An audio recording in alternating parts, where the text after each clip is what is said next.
Catalyst Conversations was founded to open a critical path for dialogue between the arts and sciences.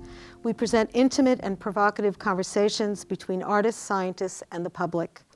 We're interested in connecting the two through programs, educational outreach, and public events like this, which demonstrate the important conversation and synergy between art, science, and technology. This evening's topic is democratizing art and science. Both Joe Aiken and Jason Talbot believe in the power of observation, collaboration, and communication in their respective fields and in all of us. Jason Talbot's enduring passion for utilizing the talents of inner city youths and his ability to see art in everything around him helped him in the development of Artists for Humanity. Joe Aiken, a Novartis researcher, has an abiding interest for cutting-edge technology.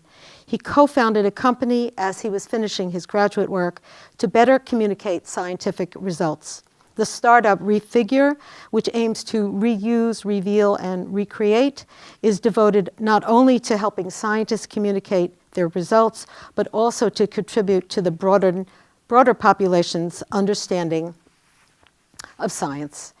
Their conversation this evening will convey their respective interests in how openness leads to creativity in both fields and the imperative of egalitarianism in our current culture. Joe Aiken's professional career began as a materials engineer in the U.S. Air Force Research Lab, where he was developing novel sensor and laser generation materials. This work exposed him to technological challenges in human health and the fascinating complexity of the vertebrate immune system. He graduated from Harvard University in 2015 with a PhD in immunology and began working as an industry scientist in cancer immunotherapy, where discoveries are being made every day that enhance therapies for cancer as well as other as well as other diseases. He co-founded Simpact with a colleague and friend Grija Goljal out of a shared passion for open science. They believed by making scientific debate and discussion more accessible, there would be an increased participation in rationale, evidence-based progress.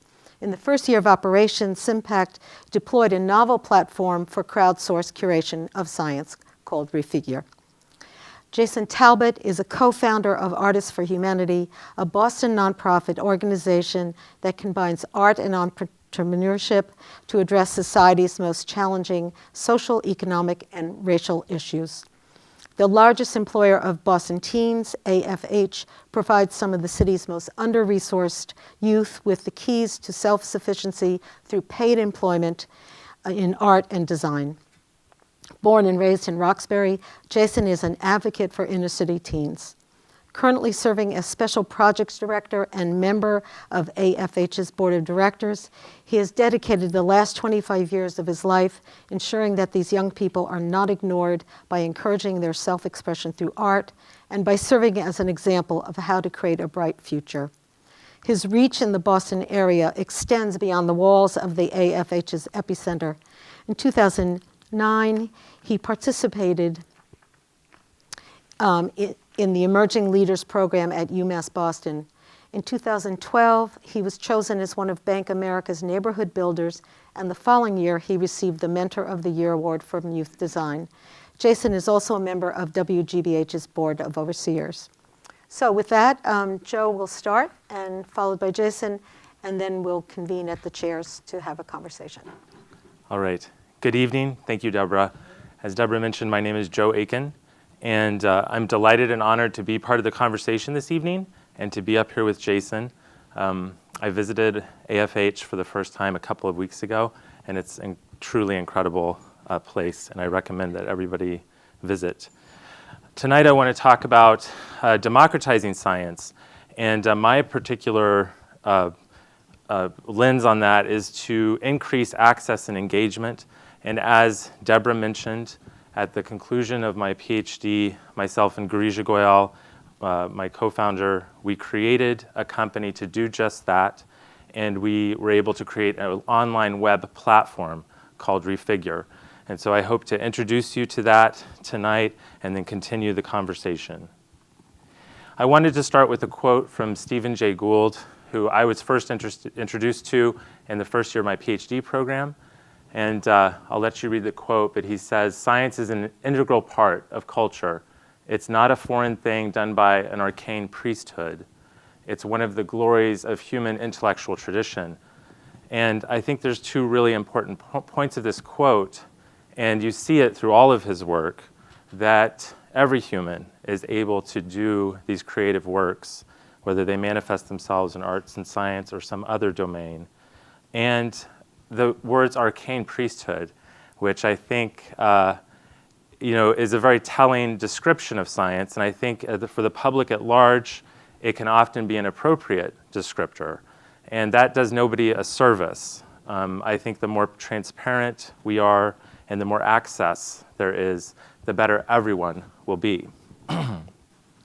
So if we talk about the interface of science and society, some would say, and maybe Dr. Gould would think, we're at a low point. And you may be familiar with headline scandals within science where papers are being retracted and results are not able to be reproduced. And so this was in the center. This was a study coming out of Boston University. And when we talk about new therapies for patients, and oftentimes these new therapies fail despite having lots of really exciting results in the laboratory. And so they actually quantified this. And so the science that's being published that other scientists cannot reproduce is actually costing a lot of money and leading to therapies and clinical trials that perhaps shouldn't be done. So how do we rebalance the relationship of science and society? It's a very tall order, but I've been a practicing scientist, and Girija has been a practicing scientist for many years. For over 15 years, I've been at the bench doing research. And the way that Girija and I view it is depicted by this cartoon. So this is a little bit of my artwork. But sometimes it's the best way to communicate. We have Susie the scientist, and she goes through this process where she reads the literature, she reads all those papers, and suddenly a light bulb goes off. She has an idea, and now she's going to directly test it.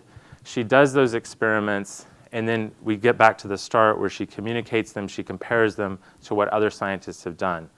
And I can speak from my experience, you can do this cycle hundreds and hundreds of times. And at the end of it, you might not produce a paper, or you might produce a paper. And this takes many, many years. So again, thinking about how transparent is this process, how aware are people of this process that goes on. That paper that's produced at the end looks like this. And so again, to someone not a non-scientist, this looks very dense. There's a lot of specialized vocabulary and acronyms. There's this blue box that's meant to highlight some important things, but it sort of gets lost. And so to scientists, after many, many years of specialized training, you can quickly look at this and parse it out into what you need. But we wondered, is there an easier way to do this? And as Deborah mentioned, we created a web platform to complement this type of communication that happens in the professional science arena. So we deployed Refigure about a year and a half ago, and this is what the landing page looks like. You can see there's a search bar, so anybody can go to this website, they can search for something that they're interested in, and it will deliver you content from the Refigure database. There's some terms you can try. These are very popular areas right now on the platform. And then down here on the bottom, we have example refigures that are the most viewed out of all the content on the platform. And I'm just going to show you real quickly what a refigure looks like. It's sort of like a Pinterest board, if you're familiar with that platform, where you can be a scientist any scientist can grab figures and collect them into their own mini communications. And so this next one I'm going to show you is a replication study. I alluded to this fact earlier, that one scientist produces a result, and the next step is for another scientist in a completely different lab to do that. And sometimes those results don't repeat. And so we call that a replication study. And it's really the gold standard to say that a result is true or is going in that direction. And as I alluded to, a lot of times scientific results don't replicate in that second lab, and oftentimes those results aren't communicated. So what we have here is a refigure where a study has been repeated, has done once on the left, and then it's been repeated on the right, and the refigure user has put those two together. In this case, it was Grige and I. This is how we initially envisioned the platform to be used, was to collect reproducible science. So she made this refigure. And very quickly, if you can see, it's basically a cancer study. And if you focus in on this graph, these mice are given tumors, and the tumors grow over time. And then if they're given this special drug, indicated by the red line, the tumors are arrested. And so this was a big finding. It made a big splash. It's one of the largest, one of the biggest, highest impact papers in cancer today. And so the replication study in this case was funded through a grant. And you can see that, again, in a different lab, the mice treated with the drug and the red line had smaller tumors. And of the 23 studies that were paid for to be reproduced, this is the only one that reproduced in its entirety. This is our most popular refigure. However, we deployed this platform out into the world, and a lot of users started using it, and they used it in ways that we never imagined. And one of the types of users that are using it today that we find really intriguing are undergraduate students and people even earlier in their scientific educations.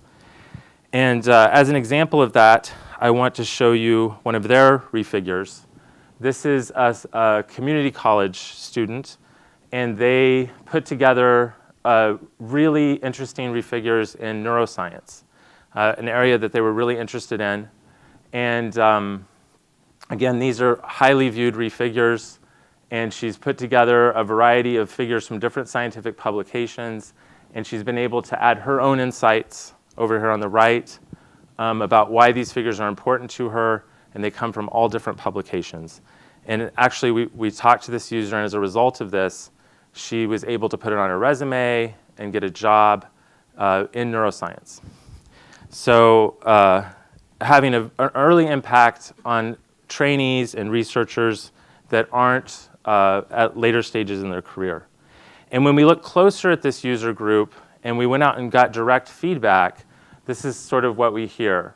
That refigure makes their access to science much easier, that they're able to engage with data. And so we see that we're breaking down those barriers, and people are able to engage within a science in a way they were never able to before without a tool like this. And you can even see as they create refigures and they change them, they're really digging deep into the literature in a way that I think is breaking down barriers that students sometimes find very intimidating to approach. So hopefully I've introduced you to what we're passionate about, making science more accessible.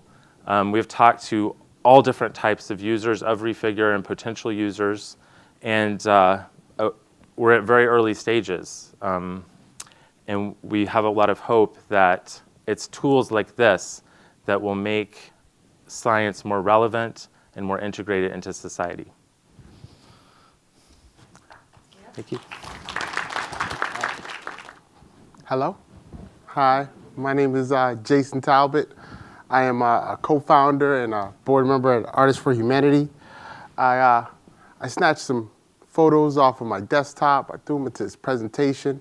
I'm going to talk to them a little bit to let you guys hear a little bit about how we're trying to really give people access to art, to understand that art has a purpose, that it is how powerful it is, how if we all work together and congregate together and share ideas, what beautiful things that we can make and how we can make our world a little bit of a better place. So let's see. Let me get into presentation mode here. Oh, here we go. That's different than my version. All right, so this is the Artists for Humanity Epicenter. Many of you may know it. We've been in Boston 28 years now, yet it may look a little different. We've had a facelift. This is the newly expanded Artists for Humanity Epicenter. We've been one of Boston's largest employer of teens, employing over 250 teens a year in our studios. Here they are, look at those cute kids, they're awesome. We're looking to expand that number. We want to double the amount of youth employment because we find that by giving young people jobs, that it adds so much enrichment to their lives. It helps them make better choices. It helps them get magnetic and sticky with their education. And it helps them see the possibilities that they're and the strength that they have in their creativity. This is our painting studio. It's where all our teens start. It's where they're really working to visualize. We all have amazing ideas, but when you can take those ideas and you can put them down on a sheet of paper as a sketch or paint it in vibrant colors to tell a story, it becomes a very great way to produce a product and help people understand where you're coming from. But we work in many different disciplines, and we have painting, 3D art and sculpture, photography, graphic design, and video. This piece was done in our 3D studio. It was about recycling. We had a partner in Bank of America. They wanted to highlight recycling, and so we tasked our young people with, here's a bunch of junk from around our office. This is a bunch of trash that we produce in our space. These are examples of the type of trash that they produce at Bank of America. How can we make this beautiful? And so we built this flower vase. We shingled it with aluminum cans.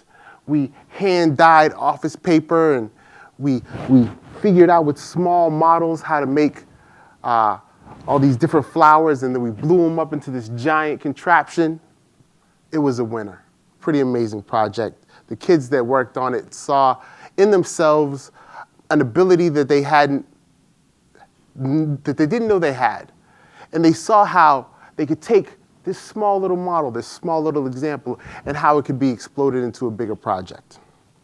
It was important to us. But as a co-founder of Artists for Humanity, I was one of the first kids in the organization. Susan Rogerson came to my junior high, and we did a project together. Now, I was kind of already into art. My dad taught me how to draw when I was like 3 years old, but I was really intrigued by the graffiti that I saw when I was riding on the Orange Line trains, on the Red Line trains. See, on the street there were tags and bubble letters, and I tried to do all that stuff. But on the rooftops, where the writers could work uninterrupted, there were these beautiful, vibrant works of art. And so I tried to do a little bit of that myself. This is a piece I did. I did it over there in the graffiti alley over in Central Square. It says SWAT. Part of graffiti, you can't just go straight forward and write the word. That's boring. So it says S, W, and then the A is a tattoo on this young lady's arm, and then there's a T. It stands for, as most people know, Special Weapons and Tactics. If the cops get into trouble, they call the SWAT team. The SWAT's like the cops for the cops. But I am not a violent person, not a fan of the cops. So that acronym changed for me. It changed to mean simultaneously witnessing all things. Now, it's all about observation. It's all about seeing beyond who I am, my environment, and really looking to try to see the world in its future, to see all of its possibilities, and to see it from other people's perspectives. This was a piece I did for my mentor, one of my mentors, Mel King.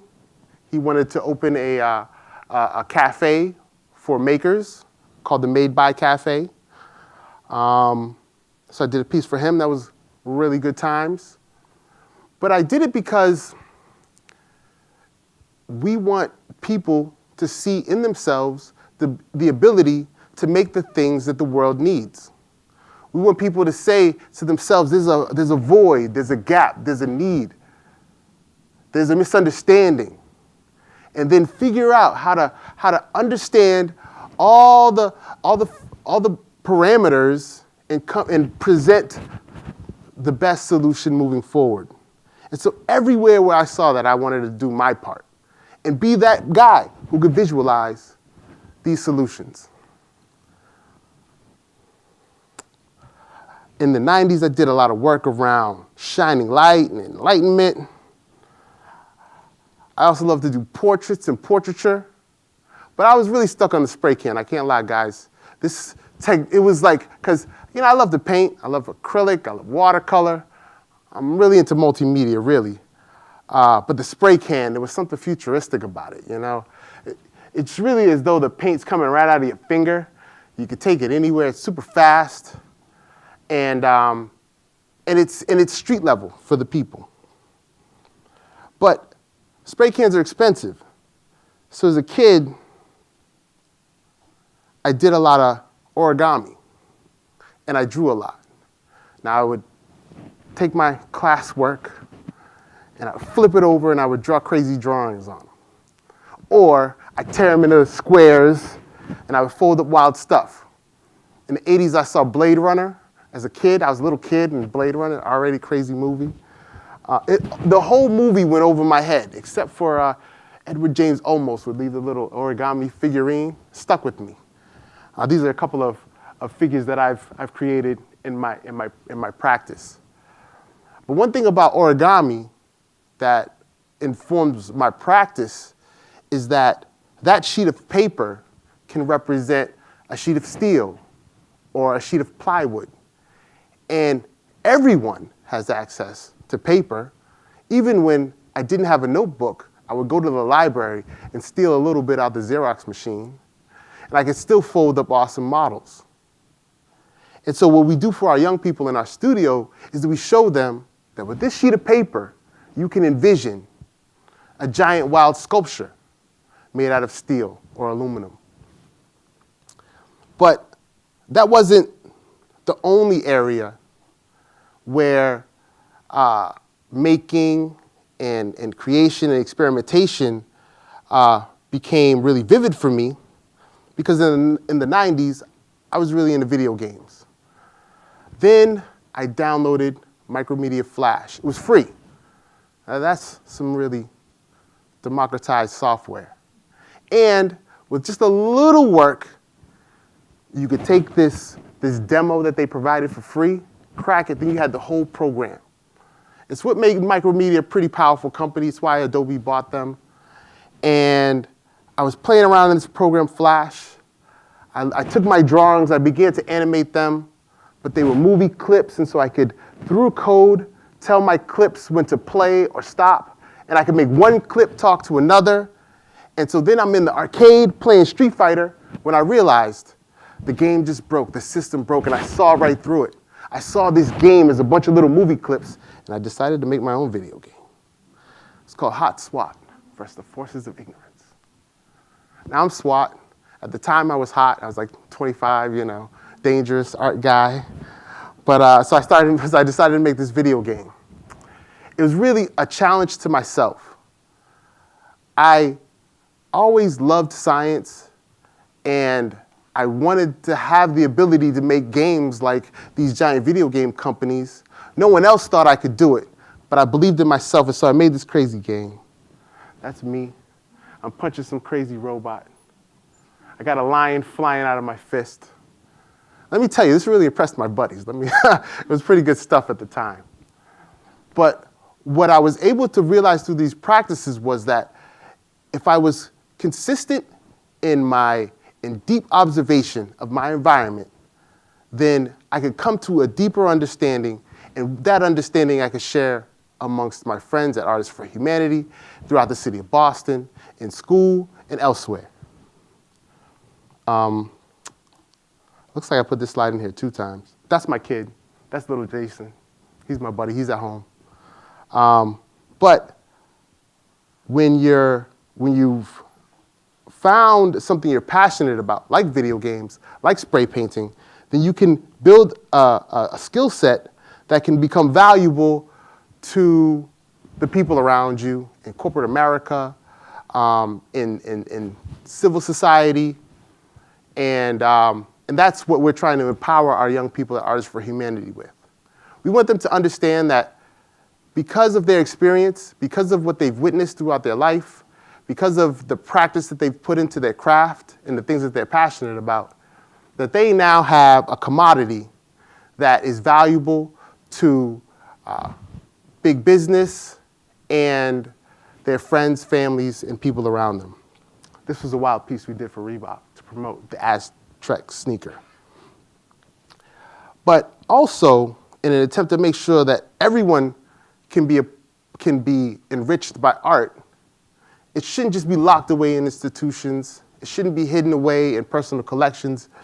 It's also important to have art accessible to people on street level, like those graffiti pieces I saw when I was a kid.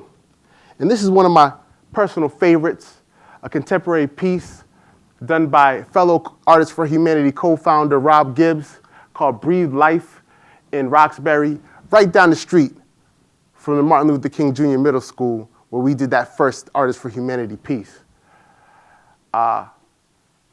It's an amazing work, and it does a tremendous amount for the young people in that neighborhood. It helps counter the monotonous drone of media that tells them that their lives are at a dead end and that they'll fall victim to vicious police or a racist judicial system, and that instead they have the power to breathe life into each other and their communities. And I want people to understand that artists have this power, this ability to tell stories, to empower the people around them, and be the voice of movement and protest, like this sign we painted for the first Women's March held to welcome our new president.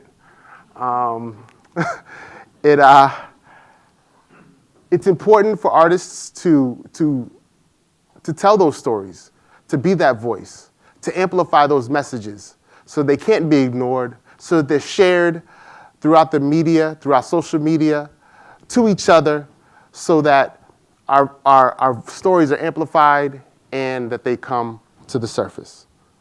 Thank you.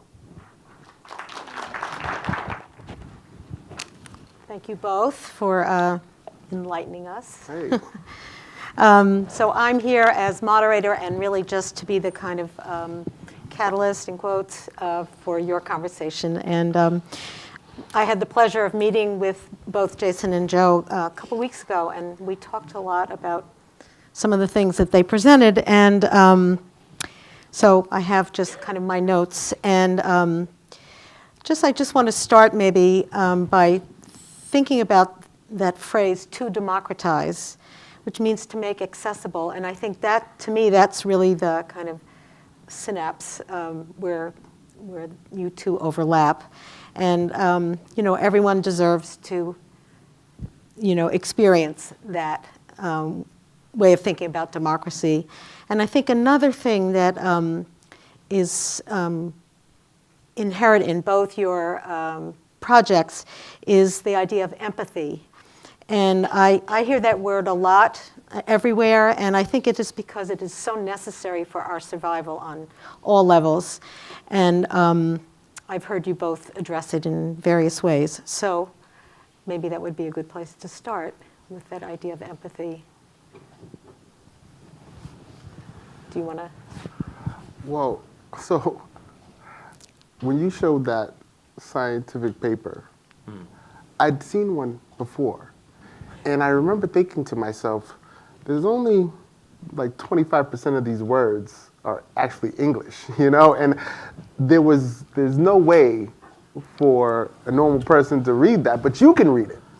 So you have to see through the lens of your average person to realize that there's an issue there. So, you know. Yeah, no, I think empathy is a really interesting word for us and for me. I think when we set out to create something to allow more access engagement to the scientific literature, it was born out of empathy. Empathy for scholars like ourselves that were, going through that. There's a reason why it's called a laboratory. It's laborious for many days, very challenging. So it was born out of that empathy, but also the empathy of society. I mean, Garij and I were working in a laboratory that at the time we were studying cancer immunotherapy. And when I was trying to select what lab to go into, the director of our program told me, don't do cancer immunotherapy. That's not real. It's going to go nowhere. And lo and behold, 5 years later, it's revolutionizing cancer treatment. So the empathy that we knew we were doing important work at the bench, and we had empathy for those patients.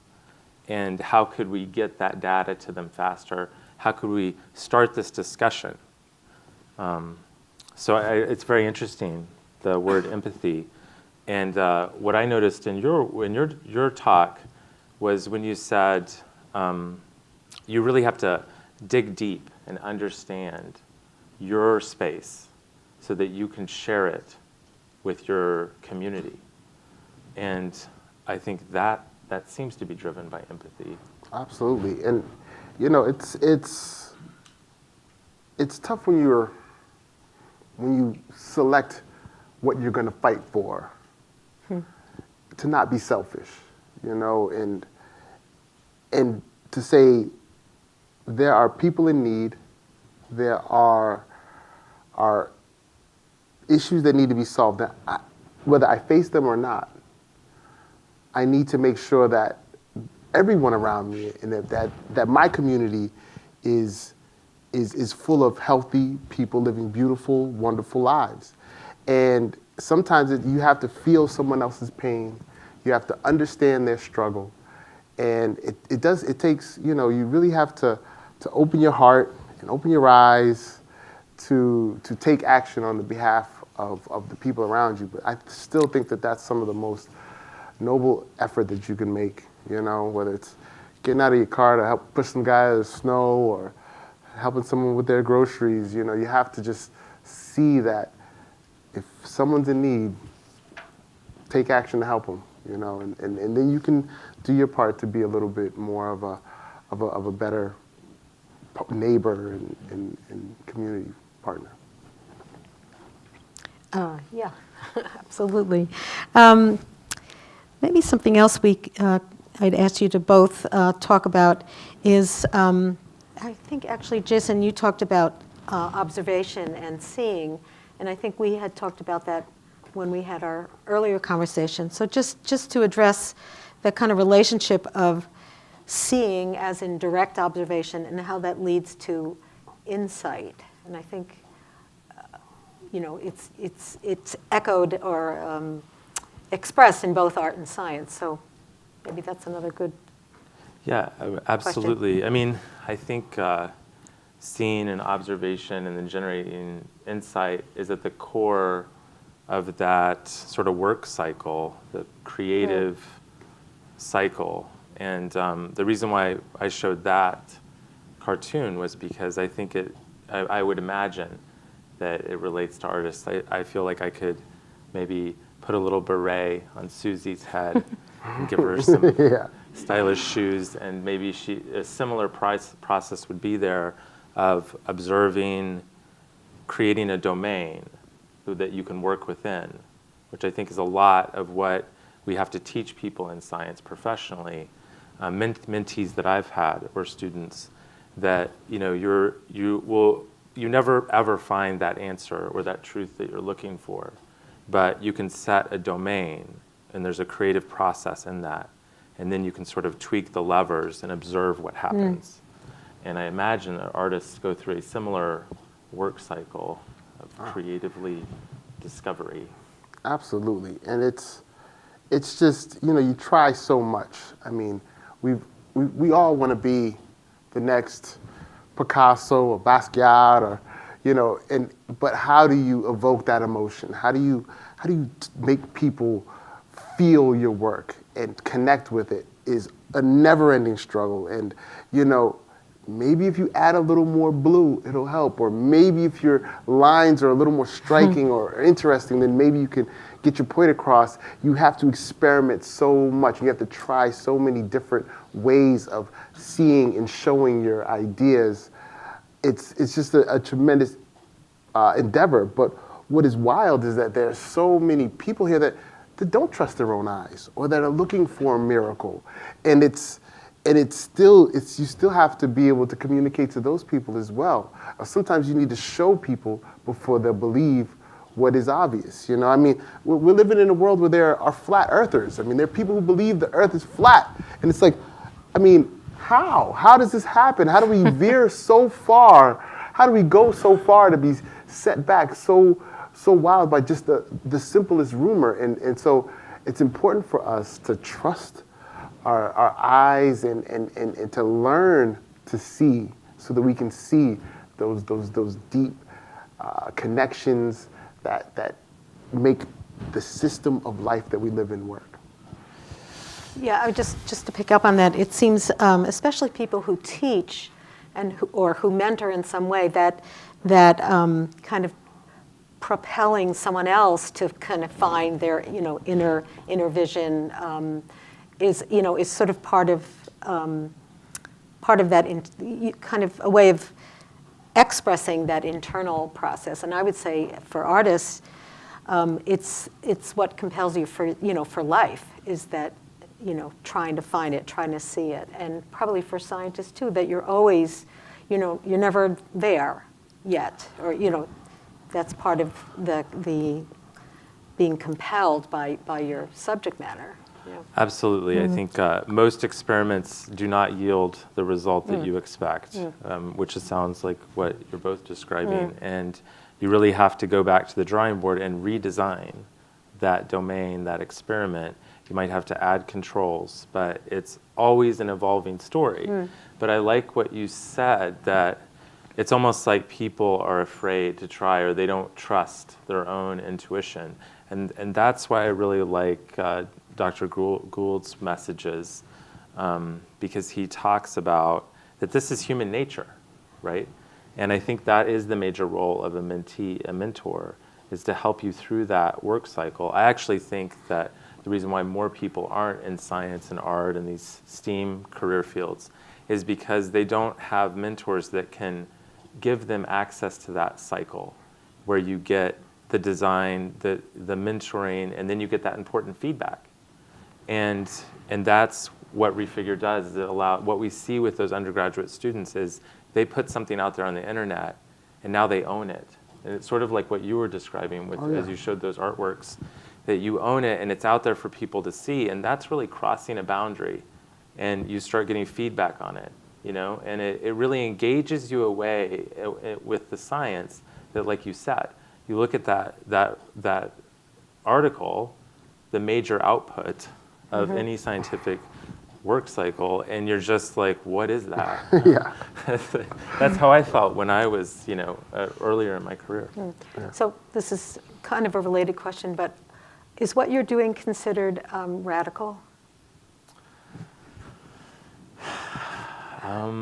Well, I don't. We hear that it's radical, and then we hear that it's not radical. Yeah, it doesn't seem radical. It seems like what we need. But in the kind of I will say, like, if you compare it to traditional publishing practices, if you look at scholarly communications and academic publishing, it is radical what we're doing. But if you look outside the realm of science, and I compared it to Pinterest, the platform itself isn't radical. It's what who it's customized for and what sort of content. Yeah, I mean, for us, it's at AFH. It's very radical, actually. I mean, every step we take, there's pushback. It's very, in our studios, we found how much art enriches the lives of our young people. We realize how beautiful and how deep their artwork is because of their experiences and the stories they have to tell. We see the benefit to our clients and our customers in the business community in being able to tell vibrant stories, to have beautiful spaces to work, livable spaces. We see the value added to that storytelling. But but there is always this stereotype of this starving artist, this emotional, introverted guy in the studio splatting paint and drinking too much and woman. It's just this mythology, and for us to say that you can enrich yourself through community and economically through artistic endeavors is just it's a wild idea, but for us the proof is in the pudding. Where we do 600 to 700 jobs a year. We're making millions of dollars. It's an amazing endeavor. Yeah, I too had the pleasure of visiting Artists for Humanity, and I was completely blown away. And maybe, I don't know if people know this, but the students, the artists, get paid a salary. I mean, to me, that's like completely radical. That's outrageous. Yeah. And the artworks end up in corporations, and they, you're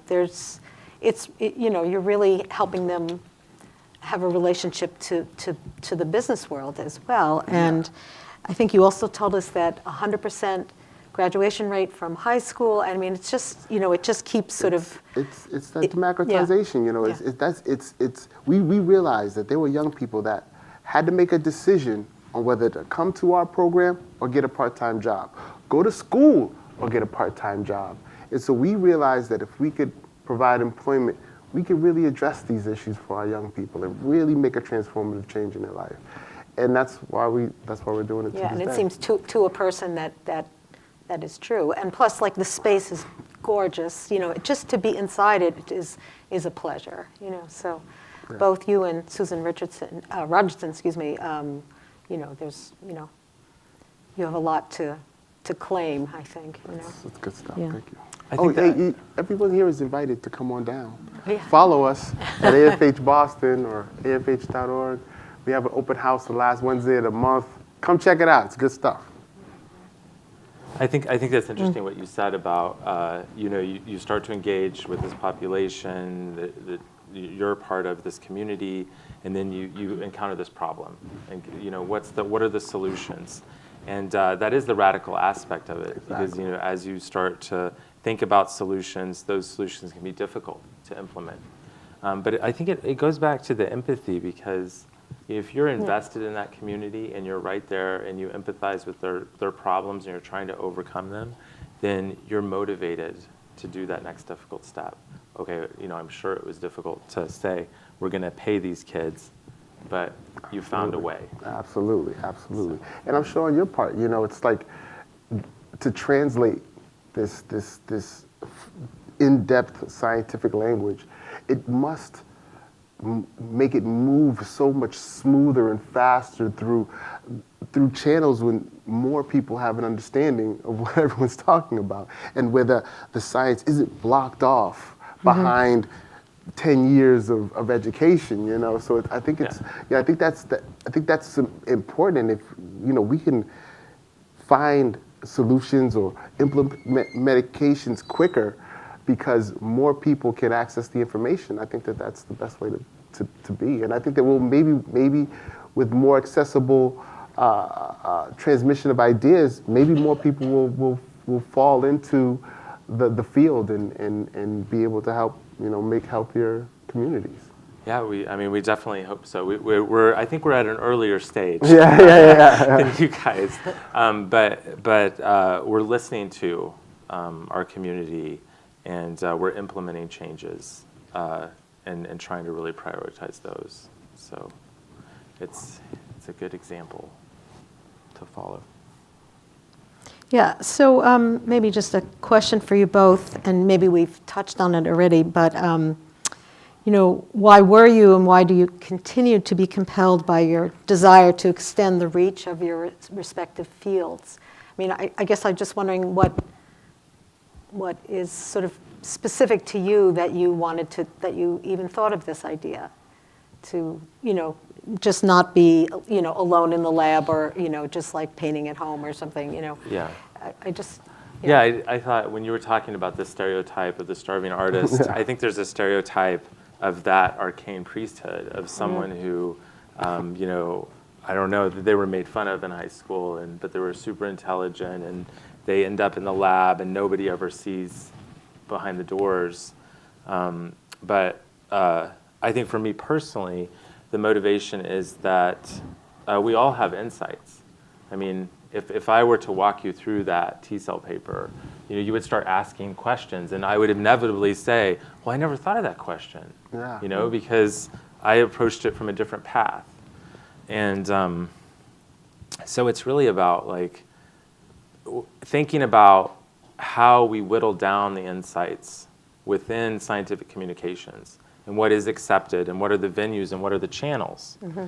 And I think we touched into this in our very first conversation in the podcast, that if you look at channels for artists and channels for scientists, I think there's some really interesting trends that you might see over time. Mm-hmm. But that idea of well, I have insights that I want to communicate, and I'm sure other people do too. So let's make it happen. Let's shorten that cycle of communication. And I think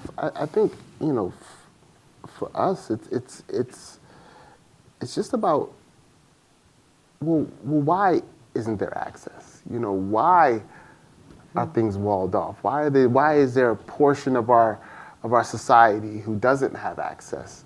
And if there isn't a really good reason, then let's give more people access. Let's let everyone feel the joy of that eureka moment when you've practiced enough and you feel like you've mastered a new skill, or let's everyone feel as though they can be of service to their fellow human. Why not? We're not just here to turn a screw all day so we get a little paycheck so that we can then go buy a bunch of junk at your local market. Maybe it's more important to dream and then with your hands and with raw materials make those dreams come true. And whatever that is, and maybe it's a cure for cancer, maybe it's a new prosthetic, maybe it's a better way to transport, maybe it's clean energy. Who knows what it is? But if we can dream it in our minds, then we need to practice getting good at manifesting those dreams. Maybe you're part of a paradigm shift, or there is a paradigm shift, and maybe you two are expressing it. I hope so. I think you hear similar messages. It's really great to meet you and hear more about, because you see, as you talk, you see more parallels. Yeah. But I think you hear that message, when people talk about the economy and they talk about fueling the national economy, it boils down to creative pursuits. Right. People are saying we have to create. We don't need those types of jobs. We need these types of jobs.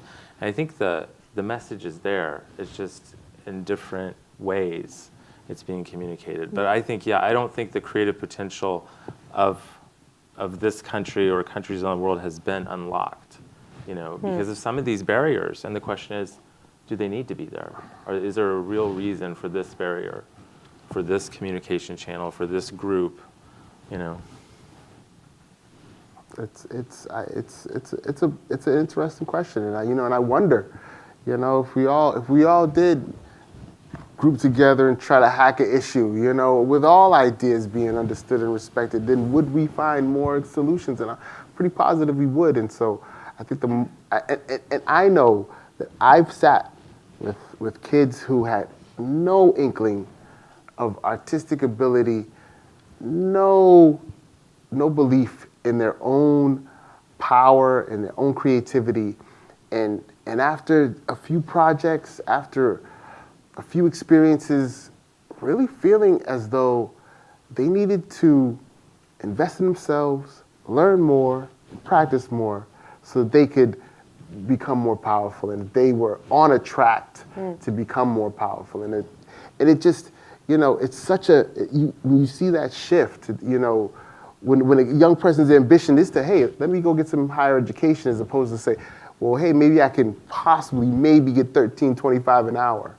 You know, that's a different idea of yourself. Yeah. And to make those changes, it happens in our studio, to make those changes in people, I think is a big deal. And I think that we all should have higher expectations of ourselves. And I think we should all believe that we can do more than what we are led to believe.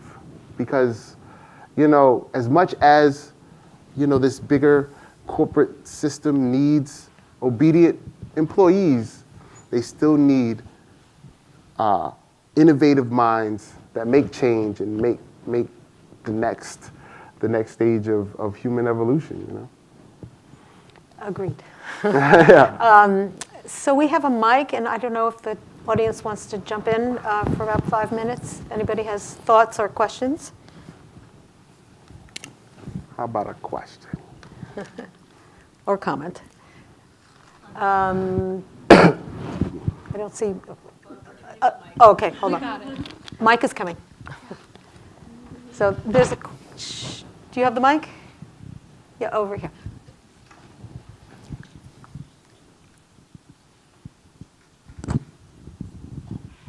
I just wanted to put the two of you together again because I know a little bit about AF, Artists for Humanity, Yep. AFH. Yeah.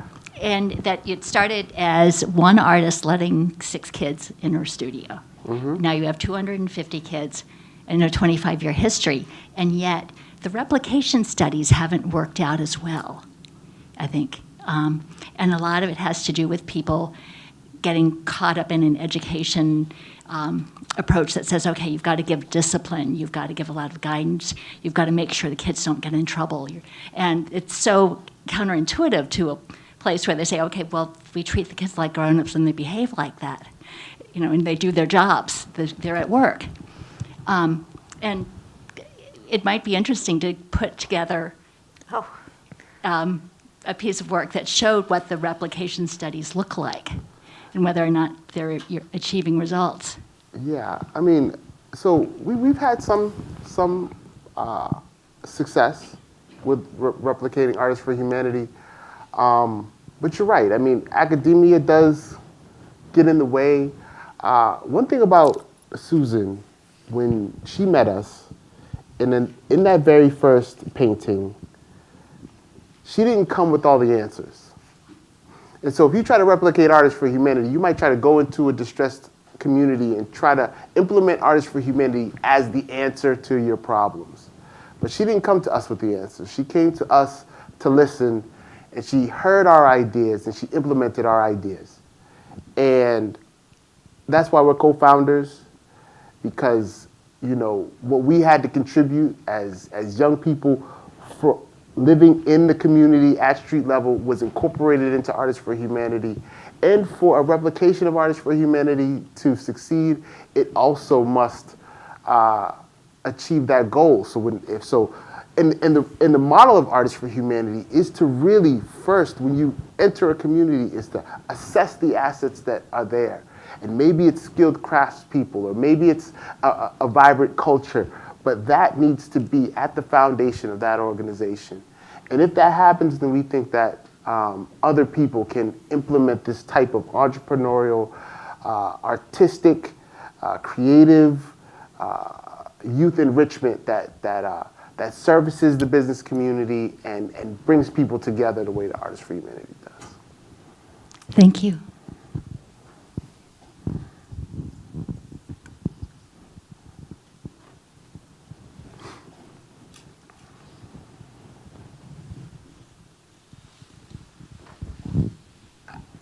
Thank you for the conversation. It was really interesting. My question is to Jason again. We are arts managers here, and we are trying to understand, or rather, we haven't come across places where arts and entrepreneurship go well together, or that conversation is encouraged when we are trying to be the best we can do to build ecosystems. What do you think are some of the barriers to arts and entrepreneurship going together? Yeah, it's tough. It's, when I was in art school, money was the root of all evil. And that to make beautiful art, you had to get into yourself and dig deep and squeeze your emotions to your emotional juices, squirting it out onto the canvas. And that's an introverted practice. And I think, at Artists for Humanity, we're extroverted. Well, at least Rich Frank is our marketing director back there. He's very extroverted, a very extroverted guy who's out there to help tell our story, to help our clients and the clientele of Boston understand the value of this art, what we can bring to them. And it is, it is kind of two different types of people. Artists are often introverted, but to be entrepreneurial, you must be extroverted. You must build a network. You must tell your story. You must write collateral. A lot of artists, who have been successful had an agent or were represented by a gallery that did that business portion for them.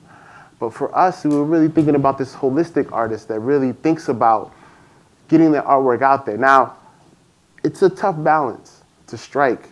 I sometimes find the most vocal artists may not be the most talented artists. We had an artist at Artists for Humanity, one of our most gifted artists of all time, barely speak. We used to have these wild, long, one-sided conversations about how amazing his artwork was.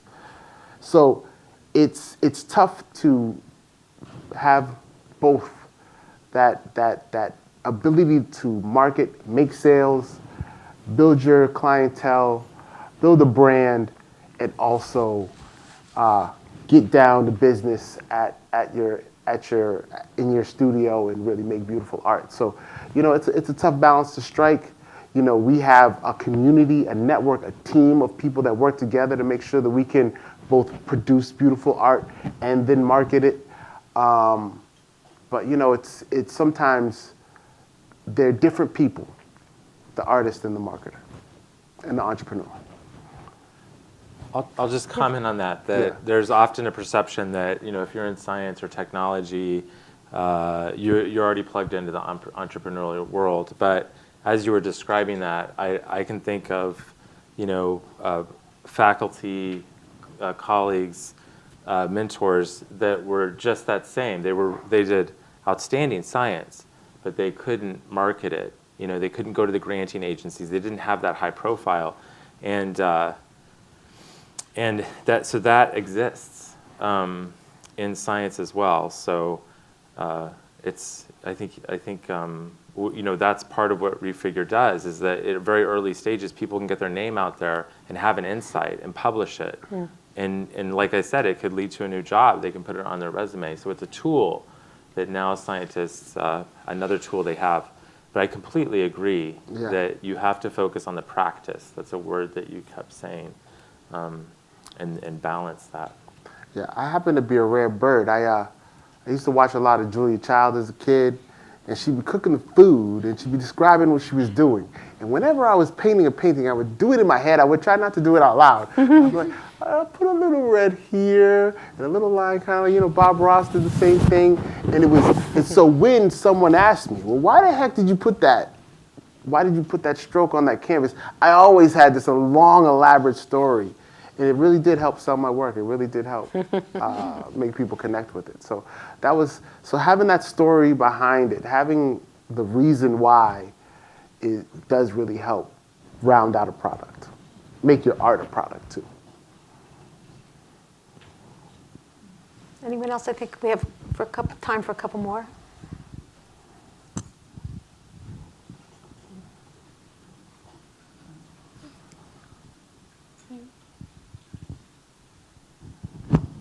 Well, I'm loving this because I feel fortunate because I've worked with Jason, and I was actually at one point a student of Stephen Jay Gould. So I'm sort of absorbing things from what you're saying that I can take into my own practice. But I'm curious, while you were listening to each other, whether there were things that you would either, Joe from Jason or Jason from Joe, either want to offer them to what they're doing, or you would like to actually have them help you. It's kind of a question for both of you. Like during this talk, are there things that came to mind, like on the spot, like, oh, wow, I could... So that's fine. Yeah. I mean, the success of AFH and thinking about that timeline and nucleating something with just 6 students. That, like I said, it could be an example to learn how did you dig into that community and help them. As far as like the artwork that you showed, I mean, I want to play that video game. It's pretty wild. It's not very good. I mean, you know, it's kind of an exercise, but yeah. Even, you know, one of the founding principles of Refigure was the visual nature. We think, and it's known that the human brain a lot of it is devoted to the visual processing. And so again, just look at that paper I showed you. All that was only 2 pages. The paper was 16 pages long. And the bibliography would point you to another 100 papers. Looking at that versus that simple thing of the 2 studies, they got the drug, you know, and so the human capacity to process things visually is quite amazing. And we wonder, why don't the figures are the core of the paper. Why don't we share it that way? And I've thought about that before. Could we take people like a portfolio? I mean, there are online tools for things like that. But can you have the images juxtaposed? Can you curate collections, right? Yeah. And for me, you know, I wasn't always at Artists for Humanity. Right around in the early 2000s, I took a trip into corporate America where I was a presentation producer, and they would give me these documents that, you know, these spreadsheets, and, you know, and I would have to parse all this information, and then I'd have to visualize it for these corporate meetings. And, you know, and one of my really standout presentations was one where, you know, we went out back, we set up a little camera, and the lines on the graph we animated, and I was spray painting the lines as they grew. And so we had this graph that we had to show for annual growth or whatever. And it was just, you know, it was this spray painted animation, and everybody in the audience like oohed and awed. I was really proud of myself at the time. I got laid off later that week, but it was a pretty strong triumph. But, you know, it ends up being what we do at AFH a lot is when our clients come in and they have something in their head, a message they want to convey, and we present it to our designers and artists, and they visualize it. And I think that, you know, whether, you know, that paper, could we visualize that paper? That thing, it just seems so difficult to get into. But, you know, I bet our artists could make some really mind-bogglingly beautiful graphs. It might be an interesting direction to pursue. Yeah. Yeah, that's hasn't quite happened enough, but that's one of my goals, is to have what happens here, this kind of, you know, conversation, synchronicity, then have it be expressed with students or, you know, next step. So it's a good idea. I think we have time for one more, because we're running a little bit of overtime. So there was a person way in the back who put up his hand.